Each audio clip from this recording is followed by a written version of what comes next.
শুধু বৃক্ষরোপণ নয়, বৃক্ষরোপণের পর সেই গাছের পরিচর্যার বিষয়ে একটি বিশেষ আলোচনা চক্র হয়ে গেল দুর্গাপুরের পানাগড়ের বেসরকারি Aryabhatta Institute of Engineering and Management ক্যাম্পাসে।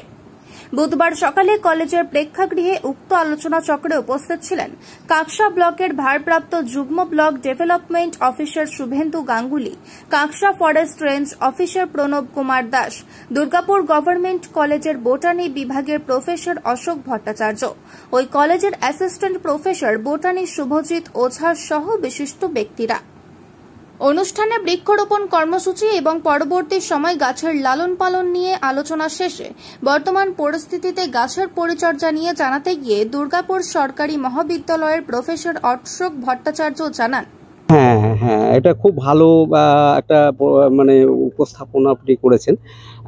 বর্তমানে কিন্তু আমরা এই প্ল্যান্টেশন প্রোগ্রাম, বনসৃজন প্রকল্প সবসময় করি, কিন্তু এই অনুষ্ঠান হয়ে যাওয়ার পরে সবসময় একবারে হয় না আমি বলবো না, কখনো কখনো কোনো অর্গানাইজেশন, কোনো শিক্ষা প্রতিষ্ঠান তারা করে ওটা, মানে পোস্ট প্ল্যান্টেশন, আমি যে কথাটা বলছিলাম পোস্ট প্ল্যান্টেশন লুক আফটার করা, একটা পোস্ট প্ল্যান্টেশন প্রোগ্রামগুলোকে মানে পরিচর্যা করা। তো হ্যাঁ, পোস্ট প্ল্যান্টেশন ইভেন্ট। তো আমি যেমন বলবো যে ট্রি প্ল্যান্টেশনটা যেমন আমরা করছি, তেমনি এই প্ল্যান্টেড ট্রিগুলোর পোস্ট প্ল্যান্টেশন বিভিন্ন সেরিমনি বা বিভিন্ন ইভেন্ট অর্গানাইজ করে সেইগুলোকে পোস্ট প্ল্যান্টেশন করানো। তার জন্য কিন্তু এত হঠাৎ করে এই চিফ গেস্ট, স্পেশাল গেস্ট এইসব করার দরকার নেই। সেটা কিন্তু যে ইনস্টিটিউট ট্রি প্ল্যান্টেশনটা করছেন একবার, সেই ইনস্টিটিউটে তাদের যারা সেখানে যারা স্টাফ, স্টুডেন্টস যারা আছে তাদের মাধ্যমে সেখানে একটা করে দায়িত্ব দিয়ে, প্রত্যেকটা হয়তো স্টুডেন্টদেরকে বললো তার অ্যাসাইনমেন্টের জন্য তোমাকে এইরকম গাছগুলো লুক আফটার করে তোমার এই পেপারের জন্য তুমি এইটা ইন্টারনাল মার্কস তোমার এইটা থাকবে। তুমি যদি এই পেপারটার জন্য এই গাছগুলো 4টে যদি গাছ এরকম করো, তুমি এখানে একটা প্রজেক্ট সাবমিশনের সাবস্টিটিউট হিসাবে তুমি এটাকে মার্কস পেয়ে যাবে। মানে এইরকমভাবে দেখা গেলো যে থিওরিটিক্যাল কোনো স্টুডেন্টদেরকে কোনো থিওরিটিক্যাল প্রজেক্ট না করিয়ে প্র্যাকটিক্যালি ওই গাছগুলোর পরিচর্যা করানোর জন্য যদি তাদেরকে দায়িত্ব দিয়ে দেওয়া হয়, সেই সংক্রান্ত পড়াশোনার জন্য ইনফ্লুয়েন্স করিয়ে দেওয়া হয়, তাহলে আমার মনে হয় পোস্ট প্ল্যান্টেশনটা কিন্তু অনেকটা এফেক্টিভ হবে। তো আমি এইটাই বলবো যে বর্তমান দিনে কিন্তু প্ল্যান্টেশন প্রোগ্রামগুলো করার পরে তারপরে এই যে মানে স্টাফেদেরকে হয়তো বলা হলো যে হ্যাঁ, আপনারা যদি দেখা গেল আপনার এন্টায়ার যে একটা 10 বছর 20 বছর এই ইনস্টিটিউটে আপনি চাকরি করবেন, এর মধ্যে যদি আপনি 50টা গাছ বা 10টা গাছ বা 25টা গাছ, এই গাছ কতগুলো আপনি গাছকে মানে প্রকৃতিতে সংরক্ষণ করতে পারছেন, তার উপর বেশ করে আপনাকে একটা অ্যাওয়ার্ড দেওয়া হবে।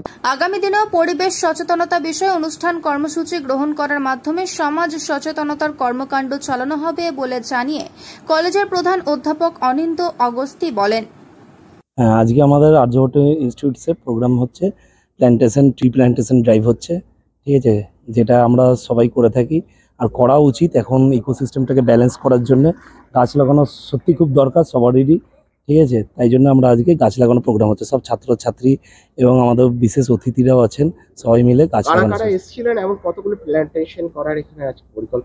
আমাদের আজকে 200টা গাছ লাগানোর প্রোগ্রাম আছে, 200টা গাছ আমরা রোপণ করব এখানে গোটা পানাগড় জুড়ে, আমাদের ক্যাম্পাসেও হবে এবং পানাগড়েও যেরকম বিডিও অফিসে, বিএলআর অফিসে, কাকসা বয়েজ, কাকসা গার্লস স্কুলেও ওখানেও আমরা গাছ রোপণ করব।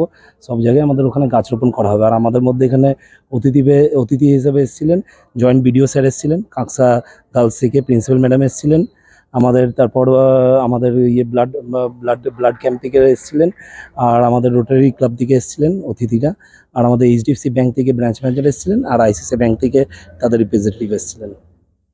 আগামী দিনে কি পরিকল্পনা আছে কলেজকে সামনে রেখে?